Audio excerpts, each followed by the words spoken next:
صحیح بخاری حدیث نمبر 5۔ رسول اللہ صلی اللہ علیہ وسلم نزول قرآن کے وقت بہت سختی محسوس فرمایا کرتے تھے، اور اس کی علامتوں میں سے ایک یہ تھی کہ یاد کرنے کے لیے آپ اپنے ہونٹوں کو ہلاتے تھے۔ ابن عباس رضی اللہ عنہ نے کہا کہ میں اپنے ہونٹ ہلاتا ہوں جس طرح آپ ہلاتے تھے۔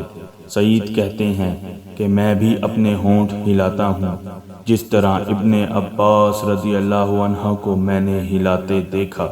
پھر انہوں نے اپنے ہونٹ ہلائے۔ ابن عباس رضی اللہ عنہ نے کہا، پھر یہ آیت اتری کہ اے محمد، قرآن کو جلد جلد یاد کرنے کے لیے اپنی زبان نہ ہلاؤ، اس کا جمع کر دینا اور پڑھا دینا ہمارا ذمہ ہے۔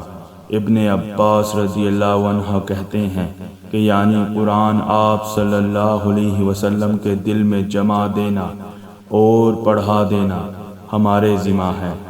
پھر جب ہم پڑھ چکیں تو اس پڑھے ہوئے کی اتباع کرو۔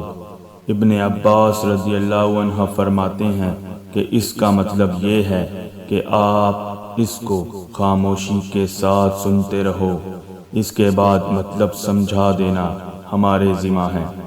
پھر یقیناً یہ ہماری ذمہ داری ہے کہ آپ اس کو پڑھو، یعنی اس کو محفوظ کر دو۔